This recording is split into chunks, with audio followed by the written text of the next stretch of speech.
There we are, I think. Okay. Are we? Is it working? No, we are having some technical difficulties. If anyone is actually seeing this. There we go. There we are. We're, Holy moly. okay. We finally made it. Yes. We're here. We're here. I can check. All right. Hello and happy FriYAY. Welcome. Welcome to episode 108. I'm Kaycee. I'm Megan. And we're going to talk to you about the social path to purchase today. So it's all about social media integrations with e-commerce options. And this isn't just for like product-based businesses. This also can be applicable to service-based. So if you're service-based, don't exit out. Don't bail on us yet. We're going to have some helpful information for all of you. And please, throughout this video, if you've got questions along the way, just type them down in the comments and we will answer those on the spot. Or if we don't get to them in the moment, we'll answer them as soon as this live is over. So, you ready? Yeah. This is your official, like, FriYAY, like, educational FriYAY. Yeah. Right? Yeah. So if you were on last week, then you got to meet the lovely Miss Megan Paulson, my new marketing assistant. And so we're gonna dive right in, and we're gonna talk about social media and purchasing. So I wanted to talk about this week because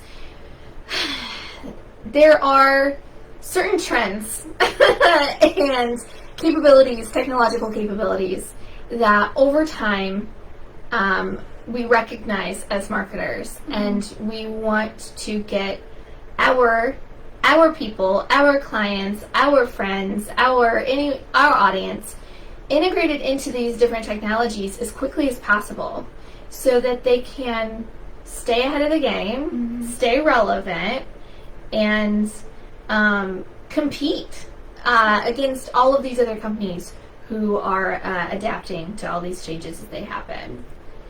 So one of the stats I came across that really made me want to talk about this particular topic today is that 54% of consumers report using social media to research products before making a purchase, which makes sense. Yeah. I mean, I definitely do it. yes, and so do I. And I think that as time goes on, more and more people are going to continue to do this. Yeah. So they're going to look to, like, see if a brand or a product or something they want to spend their money on is legit. And if you don't have certain things in place, you know, you're putting up barriers in that customer journey. So we're talking about this customer life cycle journey today and how people go from hearing about you from the first time to actually making that transaction. So that 54% of consumers who are using social media to research products and brands before making a purchasing decision, that is a pretty decent chunk of the population, and that number is increasing fairly rapidly. Yeah. So in the past 2 years alone, that number has jumped by 15%. And I think moving forward, looking at how things have changed just with the COVID pandemic, I think that it's going to be accelerated. I think those numbers are going to be even higher as we move forward in the next couple of years. Yeah. Especially as different platforms unveil a whole new slew of technologies and features that make it easier and easier for brands, no matter their size, no matter how big of a company you are, we all have these tools available to us. So it really evens the playing field in a lot of ways. So, Megan, I know you're here for moral support, right? You're just sitting here shaking your head. Yeah, it's very valid. But social commerce kind of enters the conversation.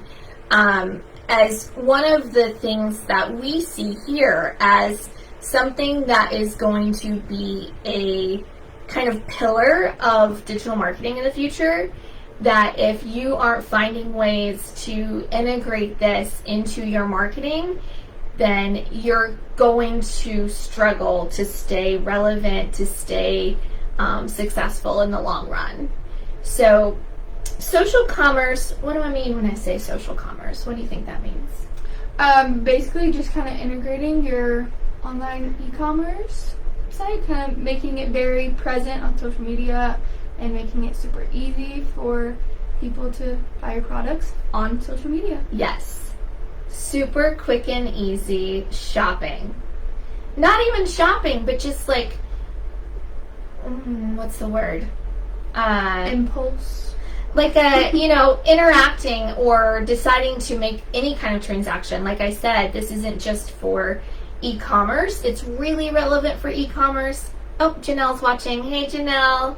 She says, hey, ladies. Hey, hey. But it's not just e-commerce. So service businesses can use this as well. But it's just making that super simple. And there are really 4 ways that you can use social media and social commerce to accelerate that customer life cycle. So let's talk about those. Yep. So first up on the list is advertising.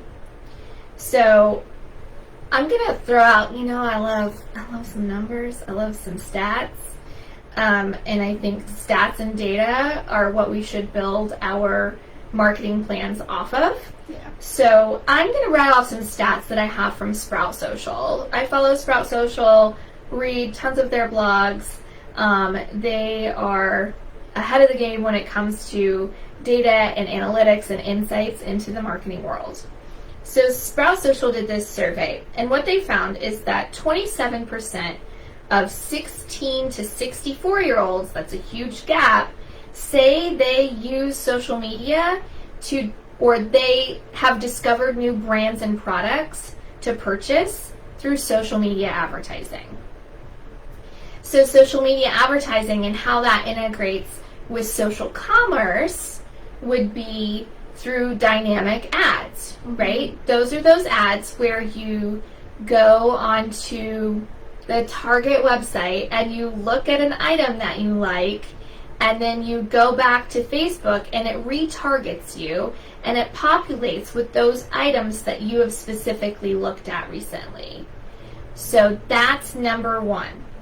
Now, there are more numbers we can share here of the different age ranges. So just keep in mind as we're sharing some of these stats and some of this data that, yes, it does depend on who you're trying to connect with, the importance to them specifically, but generally across the global population, these numbers are increasing over short periods of time.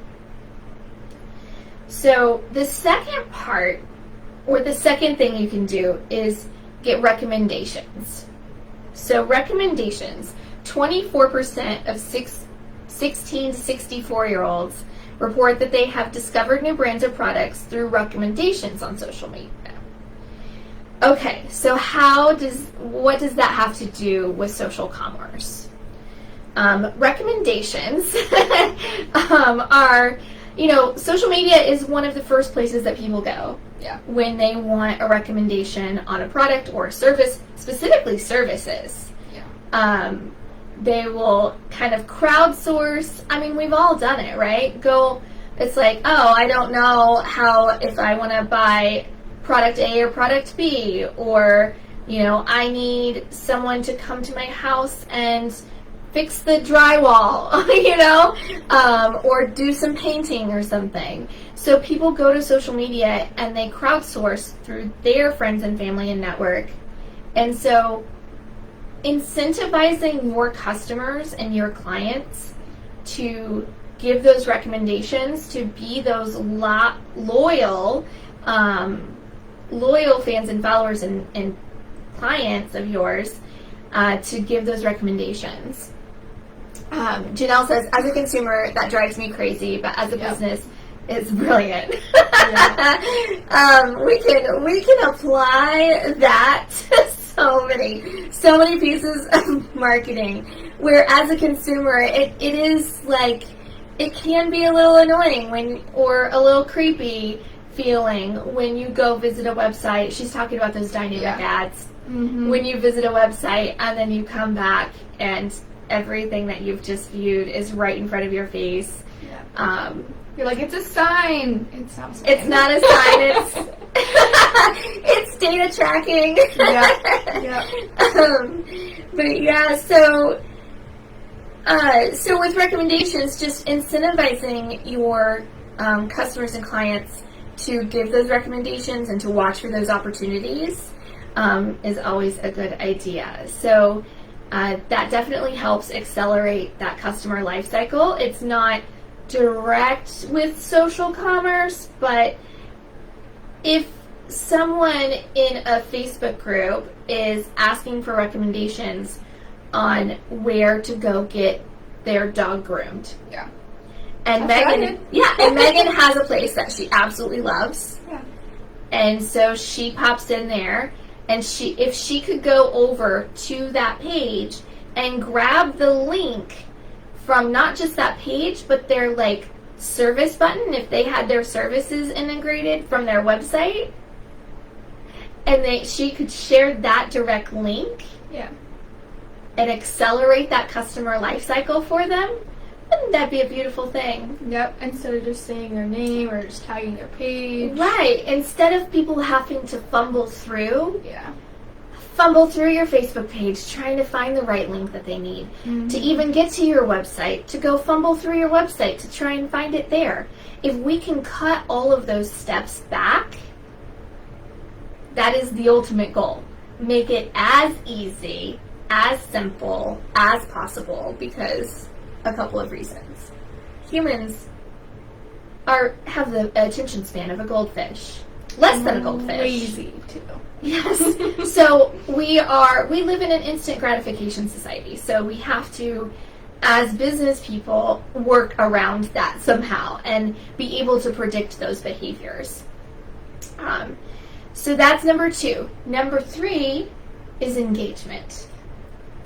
So 23% of 16 to 64-year-olds say that seeing lots of likes and positive comments about a product or a brand will increase their likelihood to make a purchase. Mm-hmm. So just comments are good enough too, and significant. So that's something to keep in mind, is encouraging engagement from your audience like we are right now. So responding to these live comments as they're rolling in, and making sure that your people know that if they comment on something of yours, that you're going to comment back, that you're going to be responsive, that you're going to pay attention, because people they are taking the time out of their day to interact with you. So it's just, it's the polite thing to do to respond back to all of that. Yeah. Now, number 4. This is the big one. This is the one we're going to dive in and we're going to show some examples. We're going to share our screen here in a minute. The buy button. So, this number is not as large, but this is where I think the future lies. Mm-hmm. And this number I can see will increase significantly over the next couple of years. So 13% of 16 to 64-year-olds report that having a buy button or a buy now button on social media on a post would increase their chance of purchasing a product. And so that's the global number, but I think it's really fascinating when we look at the specific age ranges. Mm-hmm. So this is broken down into 16 to 24-year-olds. That number is 14%. 25 to 34-year-olds, 16%. And 35 to 44-year-olds, 14%. And then beyond that, it's 10% or less. So maybe not worrying about it now, but you can use this and look back on previous social media history over the past 10, 15 years, and you can see that once upon a time, Facebook was just for college students. You had to have a college email address to even get an account. Now, what's Facebook? I mean, I want to hear from you, Gen Zer. Well, personally, it's kind of just a little bit of everything, but mostly for my use, it's just kind of like family pictures, and that's kind of it. Who do you see as being most active on Facebook? Like my family member? Oh, definitely like my parents and like a little bit older, like kind of grandparents. But yeah, definitely I would say my age range only post pictures for their family members to look at, because it's kind of just a way to have them, keep them updated. But yeah. Janelle says Gen X. Yeah. Your parents are Gen Xers, probably? Probably. I think so. Yeah. I'm old enough to be your mom, but we're not going to talk about that right now. You'd be a very young mom. I would have been a young mom, but yeah. I mean, very young. Could be a thing. But yeah, so we can see that, the demographics actually of Facebook and Instagram's changing, everything's changing. So Facebook, started out with those college students.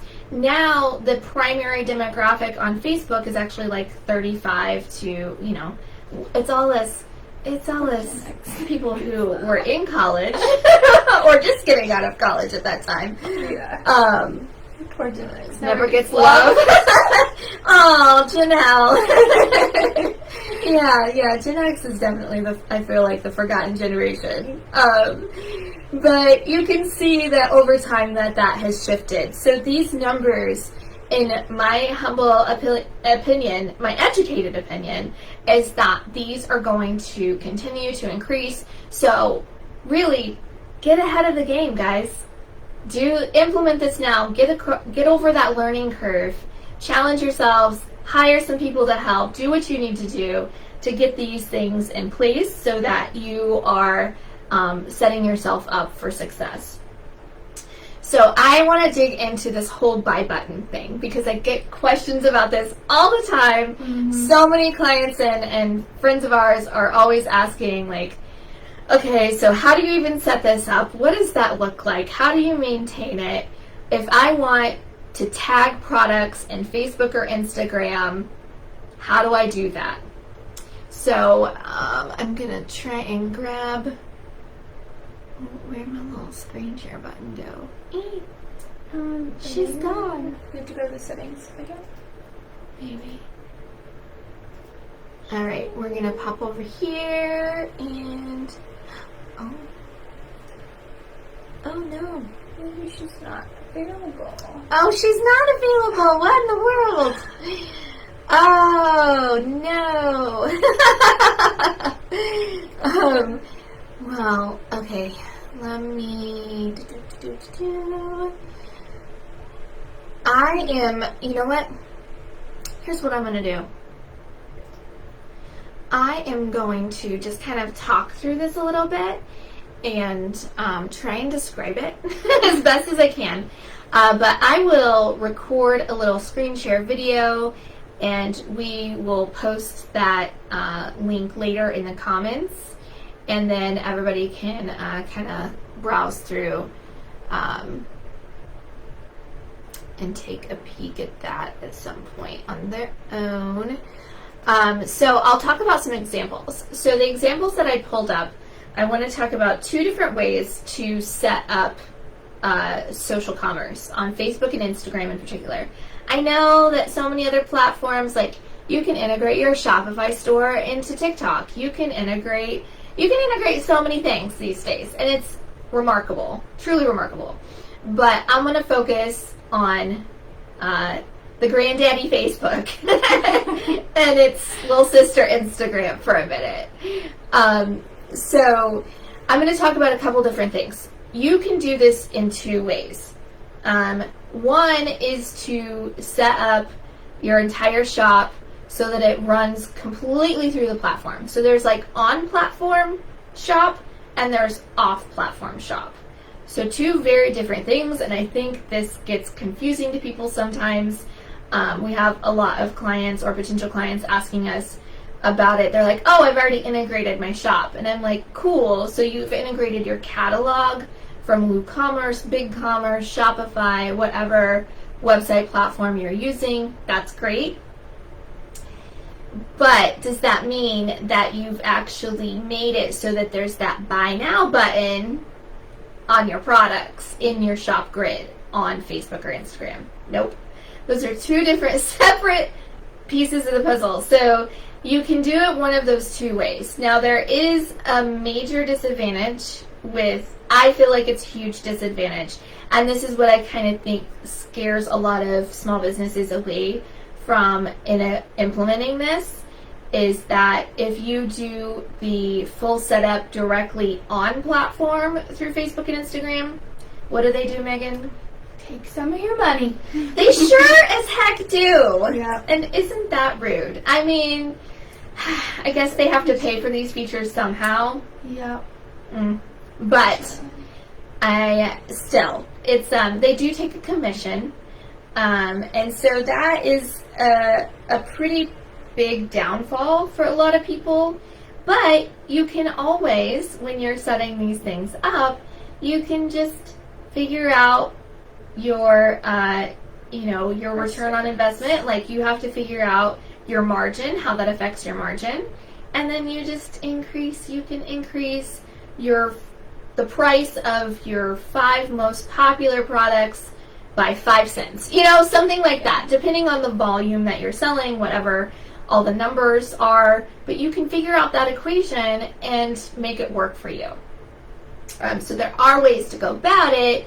You're just probably going to need I'm going to need like Shizuka to do that. So, for example, if we did this with Posnickety Pets, right now at Posnickety, we have our shop grid set up so that it integrates from our website, but people still have to go to the website to make that purchase, because I need some time for Shizzy's smart brain to figure out how much the commission part of things is going to affect it. So the two examples I'm going to show you in the recording we're going to do later, we will show you Posnickety as an example, as an off-platform purchasing, and then we're also going to show you a company. I just think they have really cute stuff. I don't know them. They're not our client. Disclaimer, I don't know who's running this company, but I think their stuff is adorable. It's called Ink Meets Paper. So if you want to go to both of their pages and look back and forth and click on shop, you'll see the difference as you kind of go through there of how simplified it is for Ink Meets Paper to be able to purchase a product directly through Facebook or Instagram without ever leaving. Versus Posnickety, you're going to go over to the website, which is helpful because it goes directly to the right product. But Ink Meets Paper, these are Posnickety goals. These are goals for anyone who hasn't done this yet. But I'm just kind of showing you one of the things that for my other business that I'm working on is that I'm trying to set up collections, right? I want different collections and categories, and I want that as like a menu. So Ink Meets Paper, you go into their shop grid on Facebook, and they've got all these collection tabs at the top. They've got a beautiful, like, stylized header image. Mm-hmm. It's so pretty. It's really easy to navigate. And then Facebook has these options where you can filter for different products. You can type in a keyword. You can filter for what's on sale. You can filter for, what's the other thing? I just went blank again. Gosh. So you can go I have to do it to remember. Let's look. Okay. Oh, and if you are managing your inventory through Shopify, WooCommerce, whatever, and you're tracking live inventory, which I always recommend that companies do, just so you're not hassled with people trying to purchase things when it's out of stock or getting frustrated because they're able to purchase things and then getting notifications later that it's out of stock. That's terrible for people to deal with, and that will send people running in a different direction very quickly. But you can actually sort and filter for what's actually live in stock at that moment too as a consumer. So that also simplifies things. It's also not a really overwhelming dashboard that they're giving you in there. It's, sort by relevance, or there's a drop down so you can look from newest, price from low to highest, or price from highest to lowest, minimum price, maximum price, on sale, or in stock. And then if the company has it all set up as much as they can, then they can have, like I said, the categories or the collections at the top with the header images, and you can make it pretty. One of the other features that I really like about this is that you can, as a consumer, you can hit the follow button for a shop grid, and then you get notifications of when more products are added into that shop. So I love that as a consumer. As long as it's not overwhelming, like I'm getting, if it's a huge inventory that these companies are working with, and they're adding hundreds of items a day, that would be a bit much to deal with or to view. But for smaller businesses, I think it makes sense, and it's a really good thing because, Posnickety, once again as an example, we get deliveries from our distributors on Tuesdays and Thursdays. So we're adding those items into inventory, and it's auto-populating to those followers just a few items on Tuesdays and Thursdays. It's not like it's every day. It's not all day every day. It's in bite-sized doses. So overwhelming. Yeah, we don't want to overwhelm or inundate anyone by any means. So in the examples too, we'll go through the back end of what this shop grid looks like, and I'll show you how simple it is. It's so incredibly easy to design your shop grid and customize it. It's drag and drop. There's just a few options. You get a live preview. You can even go click another button and see another preview, and on your phone. It shows you what it would actually look like on a phone, and it's not just a screenshot. It's interactive. So you can scroll through on your computer what it would look like on someone's phone. You can click on the product. You can go through the whole process of shopping that grid. And I just love how beautiful they've made it. And there's also one more thing that we'll show you in that video as well, where you can actually see, you can schedule a live video like this one. So you can schedule a live, you can create a playlist with your products or your services, and you can schedule that live, and then that playlist, those products will pop up at the bottom of the screen to people who are watching, and they can click on those and shop directly while they're watching the live, while you're talking about those products in particular. So you would be very strategic about that. So at 5 p.m. today, Shizuka, my business partner at Posnickety, and I are starting Freezer Fridays, and we're going to feature different products from the freezer every Friday at 5 p.m. So today at 5, I've got a live scheduled where I've set up the playlist of what product we're going to talk about tonight, and it's going to automatically populate that product into the bottom of the live window. And so people who were educating about that product and talking about that product's benefits and how it really helps your dogs and what kinds of health issues it can help with, it's going to be right there, and people can click on it, and they can go, and they can shop, and they can buy it right there on the spot for a local pickup or delivery or shipment. So there's just so many capabilities, and they're changing it all of the time. So I wanted to talk about this because I don't see it going the other direction.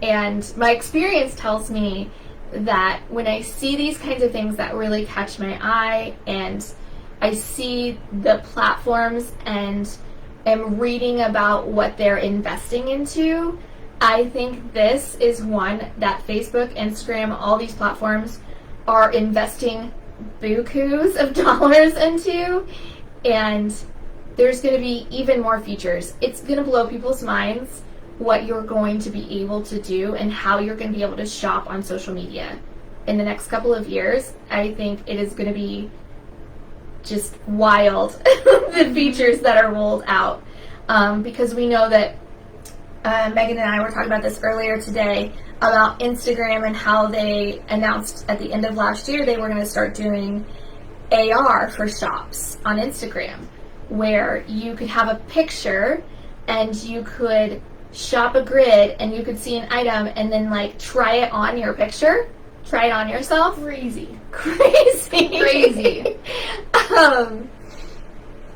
So I think that AR is going to come into play in so many ways that, you know, we can't even predict. I think that people are going to get more and more comfortable shopping on social, that it's right there, it's in front of my face, it's easy, it's quick, so get on board.